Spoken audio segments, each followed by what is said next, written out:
군함의 국산화를 이렇게 진행을 하면서 핵심 전략 자산 확보에 나서게 되는데 바로 잠수함입니다. 국산 잠수함의 역사를 함께한 두 분 이렇게 저희가 모셨으니까 오늘 직접 들어보고 싶은데, 그런데 K 잠수함 획득 굉장히 늦은 편이라고요?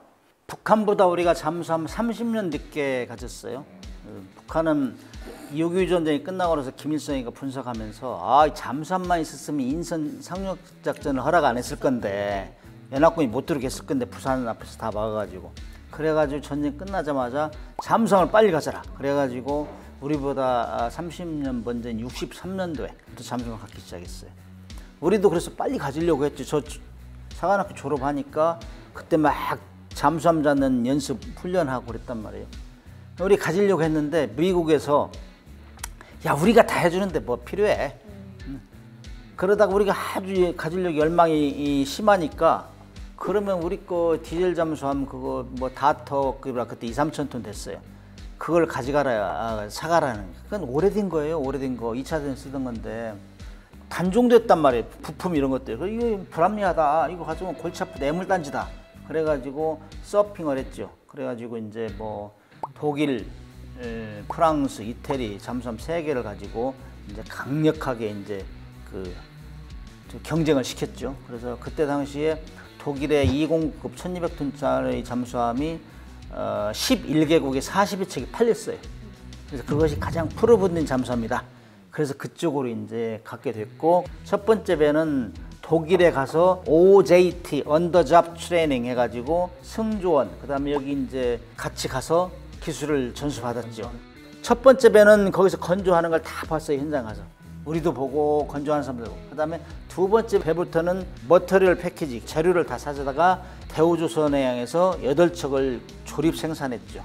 90년도 말까지 이제 9척이 나온 거고, 한 10여 년 있다가 현대에서 1800톤짜리를 3척을 만들고, 그 다음에 6척 추가로 해서 대우하고 현대하고 교호로 만들었어요. 그런 기술 총망라해가지고 우리가 자신감을 가졌던 게 2012년도에 인도네시아에서 잠수함 3척을 산다는 거예요. 그때 뭐 프랑스, 러시아 이런 다 비딩을 했는데 우리하고 마지막에 이제 독일하고 붙었어요. 제가 그때 공교롭게도 해군 생활 마지막 3년을 독일의 그 조선소에 있었어요. 이제 원자재를 검수하는 그 임무를 맡고 있었는데 내가 다 얘기해줬죠. 국내에다 이래서 돌아가는 거를. 결국에는 뭐 그 전날까지도 막 독일에서 큰 소리 빵빵 치는 거예요. 우리하고 한국 비교가 안 된다. 우리가 다 가르친 사람들인데.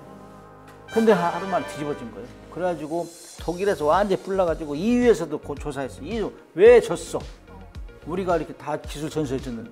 그러니까 한국 사람들이 독일에서 잠수함을 가져온 20년 만에 독일을 눌렀다. 핫 이슈가 된 거죠.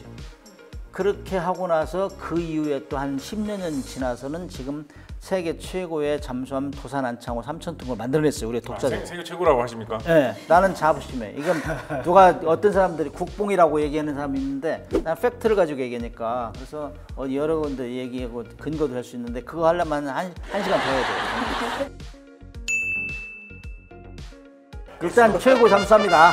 네, 그 정도 만들기 때문에 지금 독일에서는 잠수함 관련해서 한국 사람 제일 싫어하고, 또 이지스함 만드는 사람 제일 싫어해요.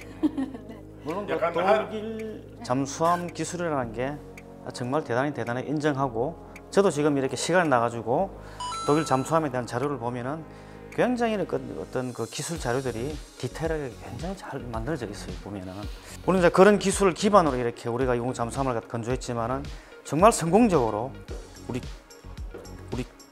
인도 시점 한 번 놓친 적 없이 해군에 인도시켜가지고 조함을 하면서 한 번의 사고 없이 지금 운용되고 있는 이 자체가 정말 그 대단한 거고. 잠수함 제작을 해보시니까 특별히 힘든 이유가? 수조를 해가지고 깡통 같은 링 프레임 먼저 이렇게 제작을 해야 됩니다. 조립하기 전에 각종 그 섹션마다 플랫폼을 갖다 이렇게 제작을 해가지고 먼저 오픈된 공간에서 플랫폼에 각종 장비와 배관 파이프 이런 것도 먼저 설치를 하고, 특수한 유지그라든지 슬라이딩 유닛도 공법을 해가지고 미끄럼틀 공법을 이용해가지고 이렇게 섹션을 집어넣고 각 섹션마다 조립을 해 용접을 해야 되는데, 그 용접할 당시에는 HY80관 같은 경우는 예열을 갖다가 90도씩 이렇게 뜨겁게 예열을 해야만이 나중에 용접 후에 300m까지 다이빙을 하더라도 전체가 이렇게 깨지지 않기 때문에. 깼군요, 작업하는 데가. 여름철에는 굉장히 덥죠. 체감 온도는 거의 막 100몇십 되는 데서 정말 용접을 해야 되는 그런 상황이죠. 그렇게 해야 되기 때문에 어렵고, 그 좁은 공간에 사람으로 치면 이렇게 혈관이죠. 배관 파이프를 갖다가 다 이렇게, 물론 밖에서 이렇게 제작된 파이프도 있지만은 그냥 직접 들어가가지고 이렇게 형체를 내가지고 만들어서 해야 되는 그런 또 파이프도 있기 때문에 배관 작업하시는 분들, 또 각종 그 케이블을 갖다 이렇게 포소를 해가지고 결선해야 되는 이런 작업들, 일반적으로 결선하는 거하고 또 이렇게 잠수함에 결선하는 것들은 우리 항공기에 작업하는 거 똑같기 때문에 그냥 물리는 게 아니고 다 바늘 같은 그런 케이블을 갖다가 이렇게 핀을 찍어서 그 100개에 넘는 구멍 안에 이렇게 이제 다 삽입을 해서 이렇게 전기 신호가 이렇게 통과를 하는 작업이기 때문에 굉장히 어렵기도 하고, 그다음에 배터리 탑재하는 거. 지금은 연료전지라든지 리튬 전지로 바뀌었지만 예전에는 납축 전지로 해가지고 작은 이렇게 탱크 안에 240개씩 이렇게 배터리를 집어넣어가지고 1000개가 넘는 개수로 하면은 악사를 다 설치해가지고 이렇게 정말 상상할 수 돈을 없는, 넣겠군요, 계속. 몇천 개씩 작업을 하려면. 그거 집어넣는데도 이렇게 보통 한 10일, 일사 같은 경우는 한 14일 이렇게 시간이 걸리죠. 그거 이외에 발사한 관련한 작업들 뭐 설명을 하자면은 뭐 밤새도록 하더라도 이렇게 다 하지 못할 정도로 굉장히 까다롭고 정교하게, 아무리 그 쉬운 작업이라도 허투루 이렇게 해서는 절대 되지 않는 게 이 잠수함이라고 생각하시면 됩니다. 자, 이렇게 잠수함 건조에 또 어마어마한 과학적인 이론이나 배경이 또 접목이 될 것 같습니다. 여러 가지 많이 있는데요. 뭐 오늘 말씀해 주신 김에 하나만 좀 짚고 넘어가면서 설명을 드리면, 아까 중간에 쓱 지나가면서 HY80이라는 말씀을 해주셨는데, HY80이라는 게 철판 종류를 말하는 거라고 보시면 됩니다. 철판 여러 가지 종류 중에 HY80이라는 이름이 붙은 철판이 있다라고 보시면 되는데, 하이 일드의 약자로 HY를 쓰지 않았겠느냐라고 생각을 하고 있는데, 질기다라는 뜻이죠. 철판이 이제 질긴 그런 철판이라는 뜻인데, 당연히 이제 이 잠수함을 물속에 깊이 300m 이상 깊이 정말 엄청난 수압을 받을 것이기 때문에 강하고 튼튼한 그런 철을 이용을 해서 잠수함을 만들어야 되는데, 강하고 튼튼하면서도 이 잠수함을 이 유선형으로 아름다운 곡선으로 쫙 이렇게 잘 만들어가지고 붙이려면 그냥 무슨 방어벽에 쓰는 것 같은, 그냥 무조건 튼튼하고 두껍고 강하기만 하는 철이면 또 안 된단 말이에요. 그래서 어느 정도 가공은 잘 되면서도 튼튼하기는 아주 튼튼한 그런 철판이 있어야 되고, 동시에 그 철판이 항상 잠수함이라는 건 물속에 들어가 있지 않습니까? 녹이 너무 잘 쓰면 또 곤란한 거예요.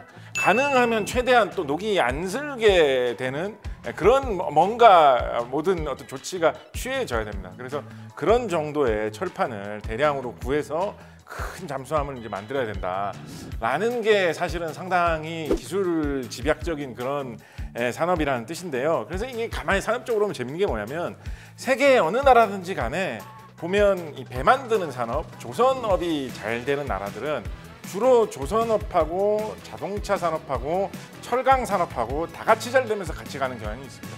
왜냐하면 싸고 질 좋은 철이 잘 만들어져야지 배도 잘 만들고 잠수함도 잘 만들고 자동차도 잘 만들 수 있는 거거든요. 그래서 뭐 중국이 요즘 자동차 산업이 잘 된다, 철을 잘 만들어서 여기저기 팔 데가 많으니까 철강 산업이 더 질 좋은 철을 더 잘 개발할 수 있는 투자도 더 잘 되고, 그렇게 해서 싸고 질 좋은 철이 더 잘 나오면 그걸로 차도 잘 만들고 배도 잘 만들고 이렇게 되는 거죠. 우리나라도 철강 산업, 조선 산업, 자동차 산업 이게 같이 가는 그 흐름이 있죠. 과거에 뭐 일본도 그랬었고 미국이나 스웨덴 같은 나라도 그랬었고, 어떻게 보면 우리나라의 잠수함이 잘 만들어지고 있다라는 거는 이런 철강 산업 같은 이런 연결돼 있는 산업이 같이 잘 가고 있기 때문이다. 이런 식으로도 이야기해 볼 수 있겠을 것 같습니다. 언제 하나오신 다녀왔어요? 아마 제 몰래 이렇게 한번 다녀가시지 않았나 생각합니다. 잠수함 다녀온 것 같은데. 잠수함은 엄청난 그 크기 수압을 견뎌야 돼요. 그래서 아까 진원 얘기했는데 영어로는 트루 서클. 이게 똑같이 완전한 원으로 이렇게 장비를 집어내야 되고 사람이 다녀야 돼 거기에서. 그렇지 않으면 어디 특정 부위가 찌그러져 있으면 거기가 압력이 작용해서 깨져버려요. 그리고 잠수함은 맨 중간 센터에서 맨 앞에까지, 맨 뒤까지 정확하게 센티미터 단위로 장비를 넣어야 돼. 그래야 물속에서 균형을 맞춰. 그래서 굉장히 밸런스를 중요한 얘기라고. 그 다음에 현대 잠수함은 길이 대 폭이 한 9대 1 정도가 돼야 안정성을 잘 유지해요. 링 프레임 자체가 한 30T 이렇게 되는데, 지금은 이제 삼촌도 같은 경우는 한 45T 되고요. 300m 이렇게 다이빙을 하게 되면은 육안으로 보기에 한 15mm 정도 이렇게 쭈그러드는 그게 눈으로 이렇게 보입니다. 잠수함 자체가 실제로 보일 눈으로 정도로? 예, 안에 확인할 수 있는 구조물이 있기 때문에 그래서 쭈그러졌다가 다시 이렇게 보면 됩니다. 잘못 만들면 막 물 새고 난리 나겠네요. 와. 큰일 나죠. 천천히 들어가죠. 그럼. 그렇다면 이 잠수함 운용에서 가장 중요한 거 뭐라고 생각하십니까? 잠수함 궁금하지 않나요? 어떻게 잠수함이 이렇게 바다 밑으로 내려가는지. 굉장히 고도의 어떤 그런 기술을 가지고 있죠. 성공한 나라가 없더라잖아요, 사실은. 대한민국 말고는. 또 다른 핵심 전력인 구축함 이야기 안 할 수가 없는데 정말 그 배를 타고 싶어 했어요. 옆에서 구경도 엄청 갔었어요. 요즘 핵잠수함 같은 경우에 나올 때 항공모함 도입을 해야 된다는 그런. 궁금하지 않나요?